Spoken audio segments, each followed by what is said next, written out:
Hello दोस्तों, स्वागत है आप सभी का लर्न एंड फन पर। एंड आज हमारा जो लेक्चर है that is based on DNA fingerprinting. आज का पूरा लेक्चर जो है it is dedicated to DNA fingerprinting. काफ़ी बड़ा टॉपिक है, सो इसको हम दो पार्ट्स में करेंगे। एंड आई रिमेंबर क्या कहते हैं कि लास्ट लेक्चर में हम लोगों ने ह्यूमन जीनोम प्रोजेक्ट के एप्लीकेशंस कह सकते हैं और फ्यूचर चैलेंजेस वगैरह के बारे में डिस्कशन नहीं किया था। सो वो भी मैं आप लोगों को करवाऊंगा, परेशान नहीं होना है, ठीक है। सो यहाँ पे आप देख सकते हैं ह्यूमन जीनोम प्रोजेक्ट का एक बार मैं रिवीजन करवा दूंगा आप लोगों को। एंड वहाँ पे हम उसके फिर एप्लीकेशंस एंड फ्यूचर चैलेंजेस देख लेंगे, फिर DNA fingerprinting and methodology, okay. और इसके बाद एक और लेक्चर हम लोग करेंगे जहाँ पे हम लोग एनसीईआरटी का डिस्कशन कर लेंगे। ऑल्दो हम लोगों ने बीच में डिस्कशन कर लिया है, ठीक है, बट जो हमारे फिंगरप्रिंटिंग वाले जो हमारे वो थे क्वेश्चंस जो थे उसको हम लोग डिस्कस कर लेंगे, ठीक है। एंड एग्जाम्पलर्स के कुछ इंपॉर्टेंट क्वेश्चंस मैं और करवाऊंगा। सो आज का लेक्चर्स हम ज़्यादा जो है थोड़ा बड़ा नहीं रखेंगे। इट विल बी अराउंड के कहते हैं 40 मिनट्स, जहाँ पे हम लोग पहले ह्यूमन जीनोम प्रोजेक्ट का रिवीजन करेंगे और फिंगरप्रिंटिंग का जो बेस है वो मैं आप लोगों का रेडी करवा दूंगा, ओके। फिर नेक्स्ट लेक्चर जो भी होगा हमारा उसके अंदर हम लोग फिंगरप्रिंटिंग पूरा का पूरा फिनिश कर देंगे, okay. So let's start with human genome project. हम लोगों ने इसके अंदर क्या क्या बात करी थी वो देख लेते हैं कि बेसिकली क्या है कि हर एक इंसान के अंदर डीएनए जो है अलग अलग है, ओके। सो अब क्या है कि क्या कह सकते हो, अगर हर एक इंसान जो है अलग है तो उसका डीएनए भी जो है अलग अलग है। तो हमने क्या करा, सोचा कि डीएनए का एक बार सीक्वेंस कर लेते हैं, यानी कि जो हमारा 3.3 × 10⁹ नंबर ऑफ बेस पेयर्स हैं, ठीक है, जो हमारा हैप्लॉइड डीएनए कंटेंट है, क्योंकि अगर हाफ का कर देंगे तो आपको पता है कि दूसरे वाले साइड पे भी सेम ही होगा, ठीक है। सो उसका पूरा का पूरा सीक्वेंसिंग कर देते हैं। चलो जी, बहुत बढ़िया। सो अब यहाँ पे क्या हुआ, हम लोगों ने डीएनए की सीक्वेंसिंग वगैरह जो थी उसको स्टार्ट किया। एंड किसकी वजह से पॉसिबल था ये? Because of genetic engineering techniques. जो जेनेटिक इंजीनियरिंग की टेक्निक्स थी उसकी वजह से पॉसिबल हुआ ये, क्योंकि बहुत सारी टेक्निक्स बन गई थी। उसकी हेल्प से हम डीएनए को आइसोलेट कर सकते थे, यानी कि बाहर निकाल सकते थे सेल से, क्लोन कर सकते थे भी किसी भी तरीके से, ओके। ये एक मेगा प्रोजेक्ट था। क्यों मेगा प्रोजेक्ट बोला गया? तो आप चाहे इसको ड्यूरेशन वाइज भी कह सकते हैं। 1990 में शुरू हुआ था, 2003 में खत्म हुआ था। हालांकि लास्ट जो क्रोमोसोम था हमारा, क्रोमोसोम नंबर 1, उसकी सीक्वेंसिंग 2006 में कंप्लीट हुई थी, बट स्टिल, ठीक है, जो फाइनल सीक्वेंसिंग थी इट वाज कंप्लीटेड इन किसके अंदर? 2003 के अंदर। क्रोमोसोम सीक्वेंसिंग अगर हम अलग से हटा दें तो पर जो बेसिक सीक्वेंसिंग थी वो हो चुकी थी 2003 में, okay. So huge cost estimate था $9 बिलियन का। लार्ज नंबर्स जो बेस पेयर थे उसको हमें क्या करना था? सीक्वेंस करना था। बहुत सारे टेक्नीशियन की जरूरत पड़ी थी यहाँ पे। एंड डेटा स्टोर करने के लिए हम लोगों को 3300 बुक्स की जरूरत थी, जिसके अंदर 1000 पेजेस हो, और 1000 पेजेस के ऊपर अगर आप 1000 लेटर्स लिख रहे हैं तो, ओके। एंड इसके साथ साथ बायो इन्फॉर्मेटिक्स की भी क्या कहते हैं साइंस डेवलप हुई है, बायो इन्फॉर्मेटिक्स की भी ब्रांच डेवलप हुई। बायो इन्फॉर्मेटिक्स क्या होता है कि बायो की कोई भी जो चीज़ है, जब आप उसके अंदर कह सकते हैं उसके साथ साथ कंप्यूटर्स का भी यूज़ करते हैं, कंप्यूटेशनल डिवाइसेस का यूज़ करते हैं, तो हमारा बायो इन्फॉर्मेटिक्स कहलाता है, ओके। सो इसके कुछ गोल्स थे कि हमें सारे के सारे जीन्स के बारे में पता लगाना है, 3 बिलियन जो हमारे बेस पेयर से उसका सीक्वेंस करना है, डेटाबेस में इंफॉर्मेशन स्टोर करनी है, और टूल्स इंप्रूव करने हैं फॉर डेटा एनालिसिस। एंड जो अगर कोई नई टेक्नोलॉजीज बन रही है ड्यूरिंग दिस प्रोसीजर, ठीक है, तो उसको अदर सेक्टर्स में भी ट्रांसफर करना है। और जो अपने एलसी हैं, यानी कि ethical, legal and social issues जो हैं, उसको भी लोगों को, मतलब अगर कोई चराइज कर रहे हैं तो उसको भी थोड़ा सा लोगों को वो करना है, बताना है उसके बारे में भी, ठीक है। चलिए जी, बहुत खूब। ह्यूमन जीनोम प्रोजेक्ट यहाँ पे देखो लिखा हुआ है, 13 साल का प्रोजेक्ट था। यूएस डिपार्टमेंट ऑफ एनर्जी ने शुरू करा था, नेशनल इंस्टीट्यूट ऑफ हेल्थ ने भी कंट्रीब्यूशन दिया था, फिर उसके बाद यूके से वेलकम ट्रस्ट आए थे, फिर उसके बाद बहुत सारे एडिशनल कंट्रीज वगैरह भी आ गई थी, ठीक है। ये कुछ अदर नॉन ह्यूमन ऑर्गेनिज्म से जिसका सीक्वेंसिंग किया गया था, तो वहाँ पे इसके बारे में मैंने लिखा हुआ है कि किसमें कितनी जीन्स है, कितनी जीन्स नहीं है, ठीक है। दो इसके मेथड्स हैं, दो अप्रोच थी। एक था हमारा क्या, ESTS, यानी कि एक्सप्रेस्ड सीक्वेंस टेक्स्ट, जिसमें जो भी mRNA का प्रोटीन बन रहा है उसके बारे में हम जान ले। दूसरा था सीक्वेंस एनोटेशन। इसके अंदर हम लोग सिंपली क्या कह रहे थे, जो भी सीक्वेंस हो, कोडिंग हो चाहे नॉन कोडिंग हो, सबकी बेस पेयरिंग कर दी और सबका सीक्वेंसिंग कर दीजिए, और बाद में जो भी अपना जीन बन रहा है, जो भी पार्ट्स बन रहे हैं, जो भी सेगमेंट्स है, उनका रिलेटिव फंक्शन उसको बता दीजिए कि हाँ भाई ये इसका फंक्शन ये है, या ये वाली जीन बना रहा है और इसका ये फंक्शन है। बाद में डिफरेंट रीजन्स को अपने फंक्शंस जो थे असाइन कर दिए गए।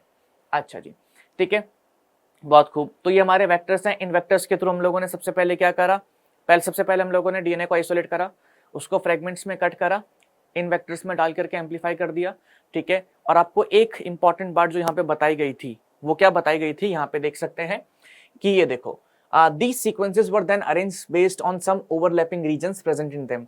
हर सेगमेंट के अंदर कुछ कुछ ओवरलैपिंग रीजन्स प्रेजेंट थे, उस बेसिस पे इसको हमने अरेंज किया डीएनए को पूरा, ठीक है, जो भी पूरा अपना एंटायर डीएनए उसको अरेंज किया एंड अल्टीमेटली हमें पूरा का पूरा डीएनए का सीक्वेंसिंग मिल चुका था, ठीक है।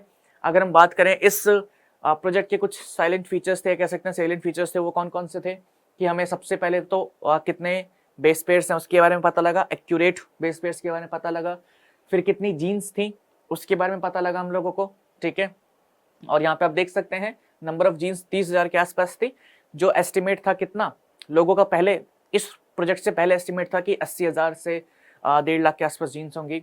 एक जीन की अगर एवरेज लेंथ माने तो 3,000 बेस पेयर्स की होती है, बट एक हमारी डिस्ट्रोफिन करके जीन है जो सबसे बड़ी है, जो 2.4 मिलियन बेसिस की बनी हुई है, ठीक है। 99% ऑफ न्यूक्लियोटाइड सब में सेम होते हैं, 0.1% सबके अंदर डिफरेंट होते हैं। वही डिफरेंसेस की हेल्प से ये जो 0.1% ऑफ जीनोम है हमारा, वही काम करता है डीएनए फिंगरप्रिंटिंग के अंदर। उसी को हम अच्छे तरीके से समझेंगे। अब 0.1% देखो छोटा मोटा नंबर नहीं है, बहुत बड़ा नंबर है, क्योंकि अगर आप 3.3 इंटू 10⁹ का 0.1% निकालते तो कितना बनेगा, मल्टीप्लाई बाय 0.1, ठीक है, डिवाइड बाय 100, ऐसे निकालता है ना 0.1%। अगर आप इस डेसिमल को हटाओगे तो नीचे 100 आ जाए 1000 हो जाएगा, इसको ऊपर लेके जाओगे तो कितना हो जाएगा 10⁻³ ठीक है। तो 3.3 इंटू 10⁻, कितना है 9 है, और यहाँ पे 3 है -3 सॉरी, तो ये कितना हो जाएगा 6। ये जो नंबर ऑफ बेस पेयर्स हैं these are unique to every individual. 3.3 into 10⁻6 number of जो बेस पेयर्स हैं ये हर किसी में अलग है, इनका रिपीटेशन, इनका अरेंजमेंट अलग होता है, ठीक है, which is unique to every individual. हालांकि ये किसी प्रोटीन वगैरह को कोड नहीं करते हैं, बट अरेंजमेंट अलग अलग होता है, उसके बारे में हम जानेंगे, ठीक है। क्रोमोसोम नंबर 1 पे सबसे ज्यादा जीन्स थी, वाई पे सबसे कम थी, ये सारी बातें हम लोगों ने कर ली थी, ओके। हम लोगों ने ऐसी 1.4 मिलियन लोकेशंस पता लगाई थी जहाँ पे क्या थे, SNPs थे, सिंगल न्यूक्लियोटाइड पॉलीमॉर्फिज्म, यानी कि सब कुछ सेम था, बस एक बेस पेयर का डिफरेंस था, या सॉरी एक बेस का डिफरेंस था, A आ गया, G आ गया, C आ गया, T आ गया, सब कुछ सेम है, आगे पीछे का सब कुछ सेम है, ठीक है, बस एक बेस पेयर का डिफरेंस है। तो ये ऐसी 1.4 मिलियन लोकेशंस हम लोगों ने पता लगाई थी। अब आते हैं हम एप्लीकेशन एंड फ्यूचर चैलेंजेस के ऊपर, इसको अच्छे तरीके से हम लोग डिस्कस करते हैं, ठीक है। चलिए जी, हम थोड़ा इधर आ जाते हैं। So, deriving meaningful knowledge from DNA sequence will define research through coming decades, leading to our understanding of biological systems. अगर हम इससे कुछ अच्छा कंटेंट निकालते हैं, इससे कुछ अच्छी चीजें समझते हैं, सो जाहिर सी बात है कि इसका जो भी इंफॉर्मेशन है हमें आगे वाले बायोलॉजिकल सिस्टम, ये कह सकते हैं आगे वाले टाइम में काफी हेल्प करेगा, ठीक है। इस वाला पॉइंट इंपॉर्टेंट नहीं है। Enormous task will require expertise, thousands of scientist, ये भी इंपॉर्टेंट नहीं है, ठीक है। ये देख सकते हैं आप लोग यहाँ पे कि one of the greatest impact, ये रहा, one of the greatest impacts of having the HG sequence में will be enabling a radically new approach to biological research। एक नई अप्रोच हो जाएगी बायोलॉजिकल रिसर्च को लेकर के, ठीक है। क्योंकि देखो जैसे कि मैंने कहा था कि डीएनए के बारे में स्टडी करना इट्स लाइक रूट स्टडी करना, रूट कॉज स्टडी करना। अगर आपको पता लग जाएगा कि आपकी बॉडी के अंदर कौन सा डीएनए खराब है, या किस डीएनए से डिसीज हो रही है, किस सेगमेंट से डिसीज हो रही है, तो आप सिंपली जाएंगे उस सेगमेंट के पास और उसका बेस पेयर वगैरह जो है रिमूव कर देंगे, या उसको किसी और से रिप्लेस कर देंगे ताकि वो प्रोटीन ना बने। ये काफी इंपॉर्टेंट था।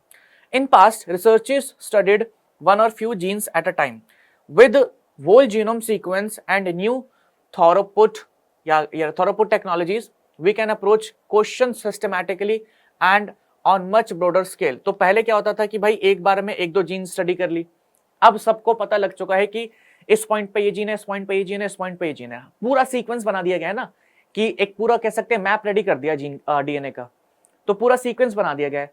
तो अब अगर किसी को एक के साथ कोई दूसरी जीन स्टडी करनी हो या अगर किसी को क्रोमोसोम नंबर 1 की कोई जीन स्टडी करनी हो, वाई क्रोमोसोम की कोई जीन स्टडी करनी हो, उसको इतना सोचना नहीं पड़ेगा, उसके दिमाग में जीन आएगी, वो डीएनए सीक्वेंसिंग को देखेगा, वो पता लगाएगा या देखेगा डेटा में कि ये वाली जीन कहाँ प्रेजेंट है, वो सीधा उस वाली जीन पे जाके स्टडी कर लेगा। और इस दौरान टेक्नोलॉजी भी काफी डेवलप हो गई थी, okay. They can study all genes in a genome, for example all transcript in a particular tissue और ऑर्गन और ट्यूमर, सारी की सारी जीन स्टडी कर सकते हैं। और how tens of thousand of genes and proteins work together, ठीक है, किस तरीके से मतलब सारे के सारे जो प्रोटीन्स, जैसे हमने कहा था कि 30,000 के आसपास जीन्स हैं, हालांकि 30,000 जीन्स हैं बट सबका फंक्शन हमें नहीं पता है, बट हम पता लगा सकते हैं। अब जब हमें ये पता लग गया कि इतनी 1000 जीन्स हैं तो अब उनका फंक्शन भी पता लगा सकते हैं, ठीक है। सो ये कुछ बेसिक सी बातें लिखी हुई थी एंड एप्लीकेशंस और फ्यूचर चैलेंजेस में आप लोगों को सिर्फ 1-2 पॉइंट देख लेना, वही लिख देना, ठीक है। इतना कुछ लोड नहीं लेना है उसका, मेन तो आप लोगों को क्या कहते हैं पहले वाला जो पार्ट था उसका लोड लेना था। अब आते हैं हम लोग किसके ऊपर, डीएनए फिंगरप्रिंटिंग के ऊपर। थोड़ा आराम से मैं चलूंगा, ठीक है, क्योंकि ये जो पोर्शन है काफी इंटरेस्टिंग है, बट आप लोगों को बहुत ही प्यार से समझाना पड़ेगा, तभी आप लोगों को इंटरेस्टिंग लगेगा। अगर मैं ऐसी हवा में समझा दूंगा तो नहीं मजा आएगा। ओके, सबसे पहली बात, ये टेक्निक किसने डेवलप करी थी? एक साइंटिस्ट थे एलेक जेफरीज, उन्होंने ये टेक्निक को डेवलप किया था। कब किया था? 1984 में। तो बहुत पुरानी टेक्निक हो गई है, बट बहुत काम की है, ठीक है। बहुत ज़्यादा सिचुएशंस कह सकते हैं, बहुत सारा जगह पे इसका एप्लीकेशन हुआ है। कौन कौन सी जगह पे होगा पता लगेगा अभी। Technique used determining sequence at certain areas of DNA जो यूनिक है टू ईच इंडिविजुअल। जैसे कि हम लोगों ने कहा था कि 99.9% बेस सीक्वेंस जो है वो सेम है, ठीक है। बचा कितना? 0.1%, या आप कह सकते हैं 3 की पावर 10 6 या 3.3 into 10 की पावर 6। ये जो बेसिस हैं ये डिफरेंट है। सो हम लोग इन्हीं रीजन्स को आइडेंटिफाई करते हैं, देखते हैं कि भाई कैसा है कैसा नहीं है डीएनए फिंगरप्रिंटिंग में, क्योंकि सब में अलग अलग है। मेरे में अलग है, आप में अलग है, आपके पापा में भी हो सकता है अलग हो, ठीक है। लेकिन मम्मी पापा में यूजुअली नहीं अलग होता है, क्योंकि थोड़ा सा उस समय इनहेरिट करते हैं, बट थोड़े बहुत डिफरेंसेस होंगे, ठीक है। सो मेरे में अलग है, आप में अलग है, सब में अलग अलग होता है ये वाला सीक्वेंस। नाउ डिफरेंसेस अकर करते हैं जीन्स एंड रिपीटेटिव डीएनए। देखो, अगर मैं बात करूं, सो ये मत समझना कि सिर्फ रिपीटेटिव डीएनए, ये जो पोर्शन बचता है इसको हम रिपीटेटिव डीएनए कहते हैं, ठीक है। ये जो आप कह सकते हैं ये जो 0.1% ऑफ पोर्शन है, it is repetitive DNA. Repetitive क्यों? कि यहाँ पे जो सीक्वेंस है ना वो बार बार रिपीट होते रहते हैं, जैसे कि CA ये ऐसे रिपीट हो रहा है, CA ये रिपीट हो रहा है। अब जरूरी नहीं है कि CA ही हो रहा है, कुछ भी हो सकता है, CTG लिख दो, ठीक है। ये लो, ये बार बार ही रिपीट हो रहा है, CTGA बार बार ही रिपीट होते हैं, तो उनको हम रिपीटेटिव डीएनए भी कहते हैं। तो डिफरेंसेस हमारे रिपीटेटिव डीएनए में भी होते हैं। आप कहेंगे भैया रिपीटेटिव डीएनए में सीक्वेंसिंग कैसे डिफरेंस हो सकती है? अगर हमारी बॉडी के अंदर CA है, तो हो सकता है किसी इंसान की बॉडी के अंदर भी CA हो, या उस इंसान की बॉडी के अंदर क्या होगा? AC होगा भैया, उससे ज्यादा क्या डिफरेंस हो सकता है? डिफरेंसेस यहाँ पे भी देखे जाते हैं। एक वर्ड हम लोग बोलेंगे अभी आगे जाके, पॉलीमॉर्फिज्म। एक हम वर्ड बोलेंगे पॉलीमॉर्फिज्म। देखो, जरूरी नहीं है कि अगर मेरी बॉडी के अंदर CA है, जैसे मान लो मेरी बॉडी के अंदर ये वाला सीक्वेंस है, या मेरे डीएनए के अंदर ये वाला सीक्वेंस है, हो सकता है कि आपके जो डीएनए है उसके अंदर भी ये सीक्वेंस हो। डिफरेंस कहां पे आता है? जैसे यहां पे देखो CA, एक मिनट रुकिए, CA कितनी बारी रिपीट कर रहा है? 5 बारी रिपीट कर रहा है। हो सकता है कि ये वाला सीक्वेंस मेरी बॉडी के अंदर अगर 5 बारी रिपीट कर रहा है तो आपकी बॉडी के अंदर 4 बारी रिपीट करेगा, और सकता है किसी की बॉडी में 2 बारी करे, किसी की बॉडी में 3 बारी करे। तो ये भी डिफरेंसेस हो सकते हैं। पॉलीमॉर्फिज्म, पॉली का मतलब मल्टीपल, मॉर्फिज्म मतलब स्ट्रक्चर ऑफ डीएनए, ठीक है। ये जो रिपीटेटिव स्ट्रक्चर ऑफ डीएनए है, it can be it is variable in different individuals. Her individual के अंदर वेरिएबल है, मेरे अंदर अलग होगा, आपके अंदर अलग होगा, सबके अंदर वेरिएबल है ये रीजन, ठीक है। इसलिए वर्ड बना है पॉलीमॉर्फिज्म। पॉली का मतलब मल्टीपल या बहुत ज्यादा, मॉर्फिज्म मतलब कि स्ट्रक्चर में वेरिएशन, ठीक है। तो डीएनए के स्ट्रक्चर में वेरिएशन, और स्पेसिफिकली कौन से वाले के अंदर? जो हमारा ये रिपीटेटिव डीएनए है। जीन्स के अंदर भी थोड़ा बहुत वेरिएशन होता है, लेकिन जीन्स ऑलमोस्ट सबकी सेम भी होती है, आपको पता ही है। अब मेरे जो हेयर कलर की जीन है वो आपके हेयर कलर की जीन सेम ही होगी। हो सकता है अलील का डिफरेंस हो, जैसे एग्जांपल के तौर पे अगर हम ब्लड वाली जीन का बात करें, तो ब्लड जो हमारा कंट्रोल होता है, आप लोगों ने आई गेस उसमें पढ़ा होगा ये PIV के अंदर, principles of inheritance and variation, तो वहां पे ब्लड ग्रुपिंग का हमारा टॉपिक आता है। सो वहां पे हम पढ़ते हैं कि जो ब्लड ग्रुप होता है इट इज कंट्रोल्ड बाय किससे? 3 अलील्स, IA, IB और स्मॉल I। तो वहां पे 3 अलील काम करती है। अब हो सकता है कि भाई किसी इंसान के अंदर ये दोनों प्रेजेंट हो, IA और IB हो। जैसे मेरे अंदर मेरा ब्लड ग्रुप AB नेगेटिव है, सो मेरे अंदर AB अलील प्रेजेंट है। हो सकता है किसी इंसान के अंदर IA प्रेजेंट हो सकता है किसी के अंदर IB प्रेजेंट हो। तो अलील से डिफरेंट हो सकते हैं, ठीक है, बट जीन्स तो बेसिक ही होंगे ना, जीन तो ब्लड ग्रुप की है, अलील डिफरेंट हो सकते हैं, ठीक है। बट हम लोग उसको यूज नहीं करते हैं फॉर, कह सकते हैं उसके लिए, फॉर डीएनए फिंगरप्रिंटिंग। हम किसको यूज करते हैं? रिपीटेटिव डीएनए वाले पोर्शन को। ये जो रिपीटेटिव डीएनए वाला पोर्शन होता है, ये बेसिकली हम लोगों को, या कह सकते हैं जो डीएनए का पोर्शन है, किसी भी प्रोटीन के लिए कोड नहीं करता। यहाँ पे कोई जीन नहीं होती है, ठीक है, और कोई जीन नहीं होगी तो there will be no protein, कोई आरएनए नहीं बनेगा और कोई प्रोटीन नहीं बनेगा। पहली बात तो ये समझ लो, ठीक है। सो रिपीटेटिव डीएनए के अंदर कोई जीन नहीं होता है, कोई डीएनए नहीं होता। एक बार फिर से मैं जो बातें मैंने बोली है रिपीट कर देता हूँ, फिर से बता देता हूँ। सबसे इजी पॉइंट क्या है, एलेक्स जेफरी ने इसको 1984 में डेवलप किया, ठीक है। हम इसके अंदर क्या करते हैं, कुछ डीएनए के सर्टेन रीजन्स हैं जो हर किसी के अंदर यूनिक होते हैं, उसके बेस पेयर्स का सीक्वेंसिंग करते हैं, उसके बेस पेयर्स के बारे में पता लगाते हैं, ठीक है। और उन सर्टेन रीजन्स को, या वो जो सर्टेन रीजन होता है हमारा, उसको हम कहते हैं, अभी आगे भी पढ़ेंगे, आप रेपिटेटिव डीएनए भी कह सकते हैं, उसको हम सैटेलाइट डीएनए भी कहते हैं, ठीक है। एंड ह्यूमंस की अगर बात करें तो हमारी बॉडी के अंदर या किसी भी ह्यूमन के अंदर जो डिफरेंस आता है वो 0.1% ऑफ डीएनए में आता है, या आप कह सकते हैं 3 × 10⁶ जो बेस पेयर्स हैं वही डिफरेंट होते हैं। सो जो 3 × 10⁶ बेस पेयर्स हैं, इन्हीं के बीच का सीक्वेंसिंग हम पता लगाते हैं, इन्हीं का सीक्वेंसिंग हम पता लगाते हैं, ओके, यही डिफरेंट होता है। रिपीटेटिव डीएनए सिर्फ एक केस में डिफरेंट नहीं होते हैं, and that is the case of monozygotic twins. जो ट्विंस होते हैं हमारे, उसके केस में डिफरेंट नहीं होता। अब ट्विंस भी दो तरीके के होते हैं, मोनोजाइगोटिक और डाइजाइगोटिक, ठीक है। लास्ट बारी में फिर से बोल रहा हूं कि ये इसके ऊपर फोकस करना है हम लोगों को। 3 × 10⁶ जो बेस पेयर्स हैं, जहां पे सीक्वेंसेस या बेसिस रिपीट हो रहे हैं, इसके ऊपर फोकस करना है, दैट इज रिपीटेटिव डीएनए। इसको हम सैटेलाइट डीएनए भी बोलेंगे, वो मैं आप लोगों को आगे बताऊंगा, तो उसके लिए परेशान नहीं होना है, ठीक है। अब हम चलते हैं आगे।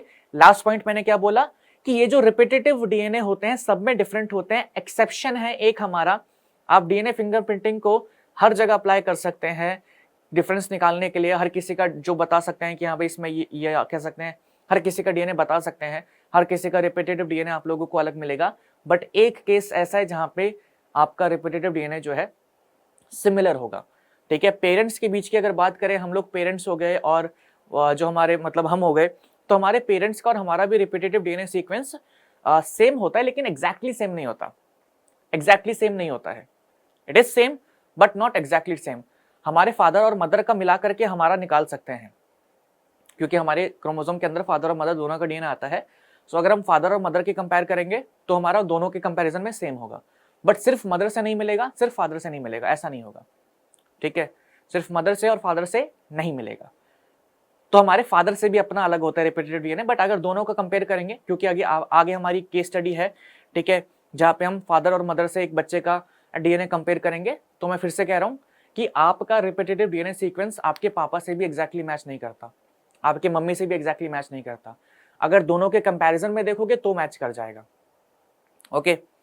सो एक ही केस में जो रिपीटेटिव डीएनए है वो मैच करता है, दैट इज मोनोजाइगोटिक ट्विंस। अब ये मोनोजाइगोटिक ट्विंस क्या होते हैं, हमारे दो तरीके से ट्विंस बनते हैं, या कह सकते हैं जुड़वा बच्चे बनते हैं। एक है मोनोजाइगोटिक, एक है डाइजाइगोटिक। मोनोजाइगोटिक के केस में क्या होता है कि यहाँ पे देखो, स्पर्म ने एग को फर्टिलाइज करा, ठीक है, स्पर्म ने क्या करा, एग को फर्टिलाइज करा किया। तो जब जायगोट बनता है तो ड्यू टू सम कंडीशंस हमारा जायगोट स्प्लिट कर देता है, किसमें, दो सेल में। यूजुअली क्या होता है, आप लोग ह्यूमन रिप्रोडक्शन पढ़ चुके हैं, ठीक है, वहां पे एम्ब्रियोलॉजी वाला पार्ट पढ़ा होगा, जायगोट का डेवलपमेंट देखा होगा। तो यूजुअली क्या होता है, जायगोट के अंदर डिवीजन होंगी and this zygote will form embryo. ये जायगोट क्या बनाएगा, एम्ब्रियो बनाएगा, ठीक है। वो जो अपना ब्लास्टोसिस्ट, ब्लास्टोमियर्स एंड वो सारी चीजें जो होती है वो सब कुछ बनाएगा ये। बट कभी कभी हमारा जायगोट जो है कंप्लीटली डिवाइड कर जाता है, पहला डिवीजन होता है, दो सेल्स अलग ही हो जाते हैं। तो यहां पे और यहां पे देखो, दो हमारे जायगोट बन गए एंड बोथ विल फॉर्म क्या, a embryo and both will form a baby. So उसको हम कहते हैं क्या, मोनोजाइगोटिक ट्विंस। एक ही जायगोट से दो ट्विंस बने हैं। कभी कभी क्या होता है कि instead of single egg, female जो होती है उसकी एक ओवरी से दो एग रिलीज हो जाते हैं। ये एक एक्सेप्शनल केस है। आप कहेंगे भैया हर बार ऐसा होता है, नहीं, हर बार ऐसा नहीं होता है, ठीक है। कभी कभी के चांसेस हैं, एक्सेप्शनल है। अगर हर बार ऐसा होता तो आई गेस हर घर में ट्विंस देखने को मिलते, जो कि नहीं है। यूजुअली फीमेल की जो ओवरी होती है वो एक ही एग रिलीज करती है, बट कभी कभी due to some hormonal conditions कह सकते हैं, एक की जगह दो एग रिलीज हो जाते हैं। उस केस में स्पर्म तो आपको पता ही एक से ज्यादा जाता है, तो उस केस में एक स्पर्म एक एग को फ्यूज कर देता है, दूसरा वाला दूसरे को फ्यूज कर देता है, क्योंकि स्पर्म के तो कमी है नहीं, स्पर्म तो वैसे भी ज्यादा जाते हैं, ठीक है। एक एग के पास कम से कम इन दी एंड 100-150 स्पर्म पहुंचते हैं, जिसमें से एक ही उसको फर्टिलाइज करता है। बट कभी कभी जब 2 एग रिलीज होते हैं तो दोनों के दोनों हमारे क्या कहते हैं, स्पर्म फर्टिलाइज करते हैं एग को। अब इसका थोड़ा सा जीन अलग होगा, या इसका जो कॉम्बिनेशन है वो थोड़ा अलग होगा, इसका थोड़ा अलग होगा, एंड इन दोनों बेबीज के केस में अलग अलग हम लोगों को जेनेटिक कंडीशंस या जेनेटिक जो डीएनए है थोड़ा सा अलग अलग देखने को मिलेगा। ठीक है, अब आप बोलेंगे भैया अगर आप जैसे इफ इन केस, अब आप बोलेंगे भैया अगर हम यहाँ पे स्पर्म की बात कर रहे हैं डायजाइगोटिक के अंदर, तो ये फादर का स्पर्म ही आ रहा है, मदर का एग ही है, सेम ही है। ऊपर वाले केस में भी फादर का स्पर्म है, मदर का एग है, तो सब कुछ सेम ही तो है, फिर डिफरेंस कहाँ से आएगा? एग्जाम्पल के तौर पे यहाँ पे एक्स क्रोमोसोम आ रहा है, यहाँ पे फादर से वाई क्रोमोसोम आ रहा है, तो अब जाहिर सी बात है कि अलग अलग हो ही जाएगा, है ना। अगर वाई क्रोमोसोम आता तो हम कह सकते थे कि हाँ भाई चलो ठीक है, सेम सेम देखने को मिल सकता है, या सिर्फ एक्स क्रोमोसोम आता तो हम कह सकते थे हाँ भाई शायद सेम सेम देखने को मिल सकता है। ठीक है, बट डायजाइगोटिक ट्विंस के अंदर, यानी कि जब 2 जायगोट से बनते हैं, 2 डिफरेंट जायगोट से बनते हैं, तो उस केस में हो सकता है रिपीटेटिव डीएनए सेम ना हो। मोनोजाइगोटिक के केस में तो होगा ही होगा, मोनोजाइगोटिक के केस में तो होगा ही होगा सेम, क्योंकि एक ही जायगोट हमारा 2 जायगोट्स में डिवाइड करता है एंड फिर वो आगे एम्ब्रियोज बनाता है। सिंपल सी बात है। मैं कोई जल्दबाजी नहीं कर रहा, मेरे को बहुत प्यार से टॉपिक समझाना है, मेरे को कोई जल्दबाजी नहीं है, एक लेक्चर वैसे भी इसके अलावा लगना ही है, सो मैं आज बहुत आराम से चीज़ें आप लोगों को समझाने वाला हूँ, just base of DNA fingerprinting. ठीक है, नाउ डीएनए फिंगरप्रिंटिंग के अंदर हम क्या करते हैं, आइडेंटिफाई करते हैं differences of some specific regions in DNA. ठीक है, जिसको हम कहते हैं रिपीटेड डीएनए, रिपीटेटिव डीएनए।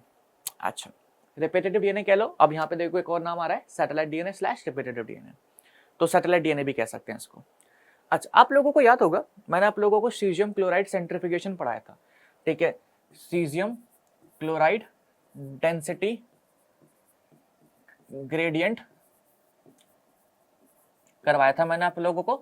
ठीक है, कि सीजियम क्लोराइड से हमारा क्या बनता है, डेंसिटी ग्रेडियंट बनता है। सीजियम का कुछ एटॉमिक वेट जो होता है इट इज अराउंड 117 या पता नहीं कुछ 130 कुछ के अराउंड था। एंड फिर मैंने आपको बताया था स्फीयर ऑफ हाइड्रेशन बनता है। जब मैं आपको बैक्टीरियोफेज वाला जो एक्सपेरिमेंट था वो करवा रहा था, मैं बता रहा था, फिर मैंने कहा था कि एक टेस्ट ट्यूब के अंदर पूरी की पूरी यहाँ से लेकर यहाँ तक एक डेंसिटी ग्रेडियंट बन जाता है। ठीक है, अच्छा जी, डेंसिटी ग्रेडियंट बन जाता है। सो बेसिकली यहाँ पे आप देख सकते हैं, आप लोगों को यहाँ पे एक बगल में टेस्ट ट्यूब दिख रही है, मैं इसको जूम करके भी दिखा दूंगा अभी। ये देखो एक बगल में टेस्ट ट्यूब दिख रही है, ये पूरा का पूरा सीजियम क्लोराइड का डेंसिटी ग्रेडियंट बना हुआ है। ऊपर की तरफ डेंसिटी कम है, नीचे की तरफ डेंसिटी बढ़ती जा रही है। असल में हम क्या करते हैं, सेल से, ह्यूमन सेल से डीएनए निकालते हैं। ठीक है, एंड उसको कट करते हैं, उसको हम कट करते हैं with help of enzyme restriction endonuclease, restriction endonuclease. हो सकता है आप लोगों ने ये नाम नहीं सुना, अगर ध्यान लगाओगे तो मैंने आप लोगों को ये नाम ना बताया था जब मैं आप लोगों को डीएनए रेप्लिकेशन करवा रहा था लास्ट में, जब हम लोगों ने बोला था कि भाई हम प्राइमर्स वगैरह जोड़ते हैं। फिर लास्ट में मैंने आपको बताया था कि बाद में एक एंजाइम होती है एंडोन्यूक्लियस, वो प्राइमर्स को कट करके रिमूव करती है, उसकी जगह डीएनए जोड़ती है या डीएनए लगाती है, और फिर लाइगेस उसको जोड़ देता है। इतना डिटेल में नहीं जाना, कोई दिक्कत नहीं है मुझे, लेकिन रिस्ट्रिक्शन एंडोन्यूक्लियस एक ऐसी एंजाइम है जो डीएनए को कट कर सकती है, जो डीएनए को क्या कर सकती है, कट कर सकती है। इस एंजाइम के बारे में हम पूरा डिटेल में जानेंगे जब हम बायोटेक वाला चैप्टर करेंगे। ठीक है, तो बायोटेक के अंदर आप लोगों को मैं ये बता दूंगा, बायोटेक्नोलॉजी एंड प्रिंसिपल वाले पोर्शन के अंदर हम बता देंगे। ठीक है, ये डीएनए को कट करती है, और ऐसे नहीं कहीं से भी कट कर देती है। रिपीटेटिव डीएनए जो होते हैं उनके आसपास एक पोजीशन होती है, उनके आसपास एक पर्टिकुलर साइट होती है, वहीं से कट करती है। ठीक है, ऐसा हर जगह से कट नहीं कर सकती है, कुछ पोजीशंस होती हैं। जैसे अगर हम बात करें अपना डीएनए रेप्लिकेशन के अंदर ओरिजिन ऑफ रेप्लिकेशन था, जहाँ से हमारा रेप्लिकेशन स्टार्ट हो रहा था, उसी तरीके से रिपीटेटिव डीएनए सीक्वेंस जो होते हैं उसके आसपास कुछ साइट्स होती हैं, वहीं पे एंजाइम काम करती है। तो उसने क्या करा, हम लोगों ने डीएनए निकाला सेल से, टेस्ट ट्यूब में डाल दिया, आइसोलेट वगैरह करके पूरा निकाल दिया, उसको टेस्ट ट्यूब में डाल दिया, और हमने फिर उसके अंदर ये रिस्ट्रिक्शन एंडोन्यूक्लियस एंजाइम डाली। उसने डीएनए को फ्रेगमेंट्स में कट कर दिया। फिर हमने क्या करा, उसका सेंट्रिफिकेशन करा सीजियम क्लोराइड डेंसिटी ग्रेडियंट में। अच्छा जी, अब हमने क्या देखा, सीजियम क्लोराइड डेंसिटी ग्रेडियंट में जब सेंट्रिफिकेशन हम लोगों ने करा तो हम लोगों ने ऐसे बैंड्स देखे, ये देखो, ये रहा हमारा मेन बैंड। यहाँ पे आप देखेंगे तो आपका यहाँ पे मेन जो डीएनए है वो इकट्ठा हो चुका है एक ही पर्टिकुलर डेंसिटी के ऊपर। ओके, ये आपका मेन बैंड, ये आपका 99.9% ऑफ डीएनए है। बाकी जो आप देख रहे हैं ऊपर की तरफ जो रिपीटेटिव सीक्वेंस है, यानी कि 3 × 10⁻⁹ बेसिस जो है, उनके जो बेसिस हैं या उनका जो सेगमेंट है वो ऊपर की तरफ आया, उसकी डेंसिटी थोड़ी कम होती है। आप कहेंगे भैया ऐसा क्यों होता है या ये सारी चीजें क्यों हैं? सो बेसिकली क्या है ना कि एक तो पहली बात आपको खुद पता है कि इसके अंदर नंबर ऑफ बेसिस बहुत ज्यादा होते हैं, ठीक है, क्योंकि अगर हम कैलकुलेशन करें, अगर हम सिंपल सी कैलकुलेशन करेंगे, ठीक है, सो हमारा कितना था 3 इसको थोड़ा सा वो कर लेते हैं हम, हाँ 3.3 × 10⁹ बेस पेयर्स थे, ठीक है, ये total number of base pairs थे। अगर आप इसका 99% निकालेंगे, 99.9% निकालेंगे तो जाहिर सी बात है कि बहुत ज्यादा नंबर बन जाएगा। या आप सिंपली ऐसा कर सकते हैं कि 3.3 × 10⁹ -3 × 10⁻⁶ कर सकते हो, ठीक है, ऐसे कर सकते हो। ओके, तो 9 से 6 माइनस करोगे तो बहुत ज्यादा पोर्शन बचेगा हमारा, बहुत ज्यादा मेजर पोर्शन बचेगा। ओके, खुद 0 लगा लो। 1 मिनट रखो, 3 1 2 3 4 5 6 7 8 1 2 3 4 5 6 और 3। अब इसको माइनस करोगे तो सोचो कितना तो अपना पोर्शन बचेगा, ठीक है, आराम से माइनस कर सकते हो। सो जो मेन बैंड था या जो मेन डीएनए था हमारा वो यहाँ पे इकट्ठा हो गया।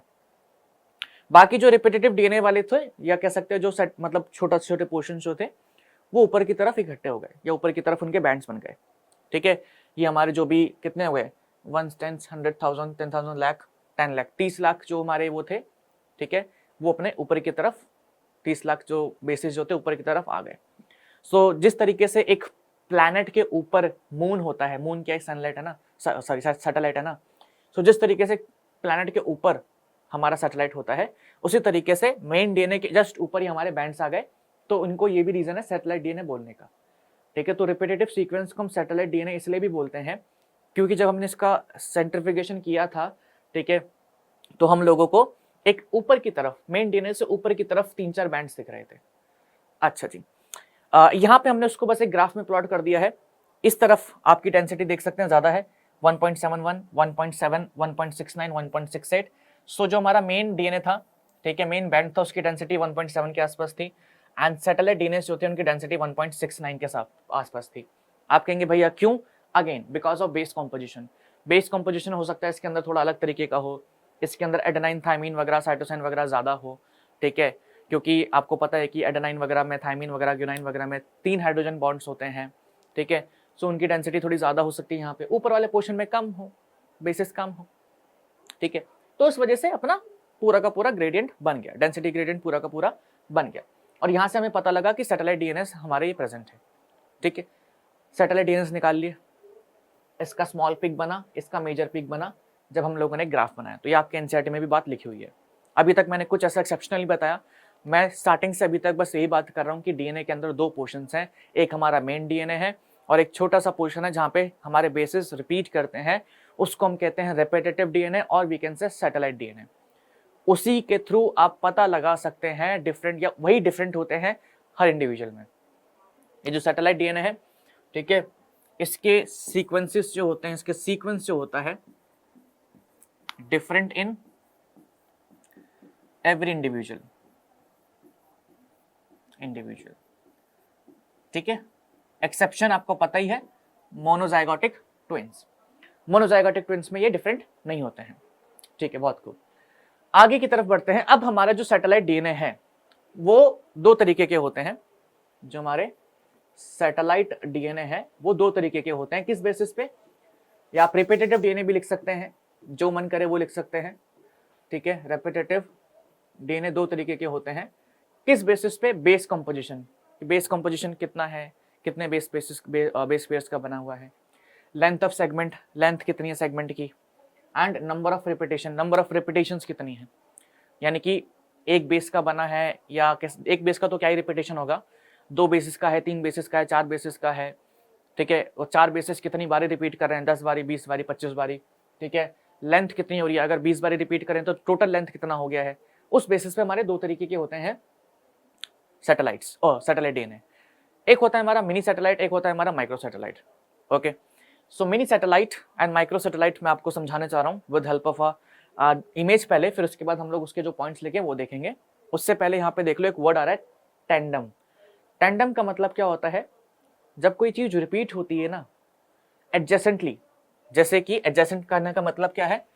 1 2 3 1 2 3 1 2 3 1 2 3, तो एडजेसेंट, एक के बाद एक, एक के बाद एक, एक के बाद एक, एक के बाद एक। तो इस रिपीटेशन को हम क्या कहते हैं? Tandem repetition. इसको हम क्या कहते हैं? Tandem repetition. ठीक है, और जरूरी नहीं है 3 के साथ ही हो सकता है 1 2 1 2 1 2 ये भी हो जाए, 1 2 3 4 ये भी हो जाए, 1 2 3 4 ये भी हो जाए। ठीक है, तो इट इज नॉट कंपल्सरी कि सिर्फ 1 2 3 हो। आई एम जस्ट सेइंग कि एडजेसेंट रिपीट होते हैं, एक के बाद एक, एक के बाद एक, एक के बाद एक रिपीट होते हैं, तो उसको हम कहते हैं टेंडम रिपीट्स। नाउ सो जैसे कि मैंने आपको बोला कि 2 तरीके के सैटेलाइट डीएनए होते हैं, mini satellite and micro satellite. Mini and micro, ठीक है। मिनी सैटेलाइट और we can say variable number of tandem repeats. ये जो टेंडम रिपीट्स होते हैं इनका साइज कितना होता है? यहाँ पे आप देख सकते हैं 100 बेस पेयर्स का, या इसको छोड़ दो, यहाँ पे आ जाओ। अगर हम बात करें variable number of tandem repeats का, या आप कह सकते हैं दिस इज हमारा मिनी सैटेलाइट, मिनी सैटेलाइट, ठीक है। सो इसमें यहां पे दे रखा है रिपीट सीक्वेंस की लेंथ जो है वो हो सकती है कितने? 10 से 100 बेस पेयर्स की। कहने का मतलब ये है A T T G C G C G T G A कितना है?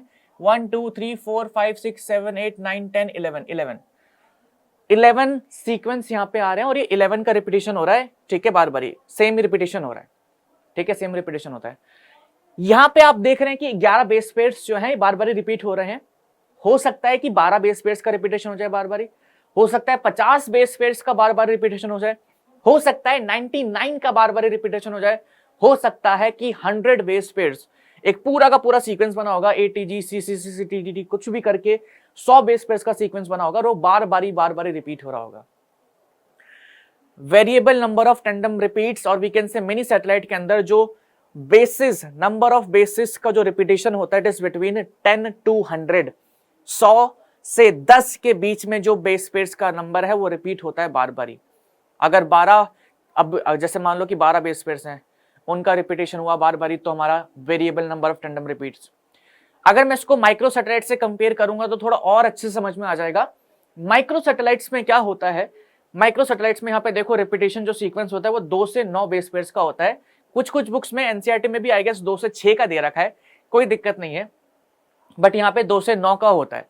यहाँ पे ज्यादा नंबर ऑफ वो नहीं है, बेसिस नहीं है। यहाँ पे अगर काउंट करोगे तो 5 है, 5 का रिपीटेशन हो रहा है, ठीक है। अब हम लोगों को रिपीटेशन से मतलब नहीं है, रिपीटेशन दोनों में 100 बारी भी हो सकता है, 200 बारी भी हो सकता है। हम लोग बस ये कह रहे हैं कि भाई VNTR जो है, variable number of tandem repeats जो है, उसके अंदर रिपीटेशन जो बेसिस होते हैं या जो एक रिपीटेशन बनता है, ये मान लो उसको एक रिपीटेशन कह लो, एक जो रिपीटेशन बनता है हमारा वो 10 से 100 बेस पेयर्स का बनेगा। अगर हम बात करें किसकी? शॉर्ट टेंडम रिपीट्स की, STRs, ठीक है, और इसको हम माइक्रो सैटेलाइट्स भी कहते हैं, माइक्रो सैटेलाइट्स भी कहते हैं इसको हम, माइक्रो सैटेलाइट डीएनए। इसके अंदर जो रिपीट बनेगा एक, वो 2 से 9 बेस पेयर का बनेगा। मैं बहुत ही प्यार से चीज समझाने की कोशिश कर रहा हूं आप लोगों को, ठीक है, कि बस मैंने सिंपल सी बात बोली है कि VNTR के अंदर जो एक रिपीट बनेगा उसके अंदर 10 से 100 बेस पेयर्स हो सकते हैं, और STR के अंदर, शॉर्ट टेंडम रिपीट के अंदर जो रिपीट बनेगा उसके अंदर एक जो रिपीट होगा उसमें 2 से 9 बेस पेयर्स हो सकते हैं, बस इतनी सी बात है, ठीक है। इसको हम मिनी सैटेलाइट कहते हैं, इसको हम माइक्रो सैटेलाइट कहते हैं। सो अगर आप यहाँ पे देखेंगे एक बारी, यहाँ पे आप लोगों को देखो ध्यान से, तो ये दे रखा है कि VNTR और we can say variable number of tandem repeats और minisatellite small DNA sequence है, अरेंज टेंडमली यानी कि रिपीटेशन हो रहा है एक के पीछे एक, एक के पीछे एक, ठीक है, in many copy numbers. Copy number vary करता है from chromosome to chromosome. Copy number जैसे कि मान लो कि 100 रिपीट्स, 200 रिपीट्स, 50 रिपीट्स, वो क्रोमोसोम टू क्रोमोसोम वेरी करता है, ठीक है। एंड यहाँ पे हाई डिग्री ऑफ पॉलीमॉर्फिज्म देखने को मिलता है। High degree of polymorphism, polymorphism in the sense कि पॉली का मतलब मैनी, मॉर्फिज्म मतलब कि इन सीक्वेंस का जो डिफरेंस है बहुत ज्यादा वेरिएबल होता है, ठीक है। एग्जाम्पल के तौर पर जैसे यहाँ पे देखो, आपको प्रोबेबिलिटी वगैरह आती है ना, अच्छे तरीके से प्रोबेबिलिटी आती होगी। यहाँ पे मैक्स टू मैक्स 9, यहाँ पे मैक्स टू मैक्स 9 कह लो, अकॉर्डिंग टू एनसीईआरटी चले तो मैक्स टू मैक्स 6, ठीक है। Max to max 6 base pairs को हम एक साथ रख सकते हैं। तो अगर आप 6 बेस पेयर्स को एक साथ रखेंगे तो उसका कोई नंबर ऑफ प्रोबेबिलिटी बनेगी कि हाँ भाई 6 बेस पेयर्स के साथ कुछ कॉम्बिनेशंस बनेंगे, ठीक है। अब वो कॉम्बिनेशन मान लेते हैं हम लोग बनेंगे कितने, x, ठीक है। वो कॉम्बिनेशन बनेगा कितना, x, ठीक है। 6 बेस पेयर हैं आपके पास, मतलब 4 को ही आगे पीछे करके 6 तरीके से अरेंज करके आप जो भी कॉम्बिनेशन बनेंगे कुछ बनेंगे x। VNTRs के अंदर हम लोग नंबर ऑफ बेसिस कितने यूज कर सकते हैं, आगे पीछे कर कुरा करके नंबर ऑफ बेसिस कितने यूज कर सकते हैं, 100 तक यूज कर सकते हैं। उसके अंदर कितने सारे कॉम्बिनेशन बन जाएंगे। तो उस केस में, इन केस ऑफ VNTRs, वहां पे हम लोगों को ज्यादा वेरिएबिलिटी देखने को मिलती है। STRs जो होते हैं इसके अंदर STRs के अंदर ज्यादा वेरिएबिलिटी देखने को नहीं मिलती। सिंपल सी बात है, आप इसको ऐसे भी समझिए कि मैं आप लोगों को बोल रहा हूं कि भाई तुम्हारे पास 4 बॉल है, ठीक है, और तुम्हें इस 4 बॉल को यूज करना है, तुम उसके कॉम्बिनेशंस बना रहे हो। आप कहोगे भैया इसको आगे पीछे ऐसे ऐसे करके इतने कॉम्बिनेशंस बनेंगे, इस तरीके से मैं इनको अरेंज कर सकता हूँ, कभी रेड को आगे लगा दिया, ब्लैक को पीछे कर दिया, ब्लू को आगे कर दिया, ग्रीन को ऐसे कर दिया, तो उसके कुछ कॉम्बिनेशंस बनाओगे।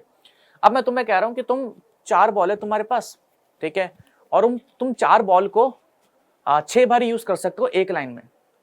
सुनना मेरी बात, मैंने क्या बोला कि तुम्हारे पास 4 बॉल है, ठीक है, एक रेड कलर की और एक ब्लैक कलर की, एक ब्लू कलर की और एक ग्रीन कलर की।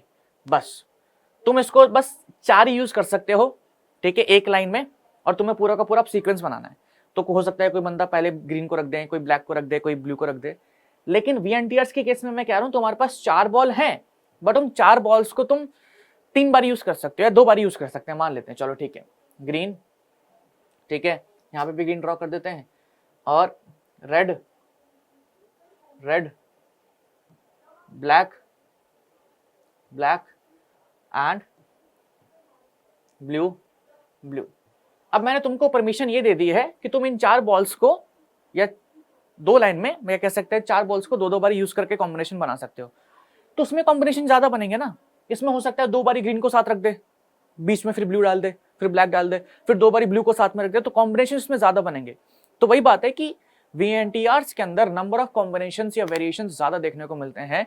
यहाँ पे हर इंडिविजुअल के अंदर वेरिएबिलिटी, लोगों का अगर VNTR देखोगे या VNTR मिनी सैटेलाइट वाला रीजन देखोगे तो वो ज्यादा डिफरेंट होगा कंपेयर टू STRs या शॉर्ट टैंडम रिपीट से।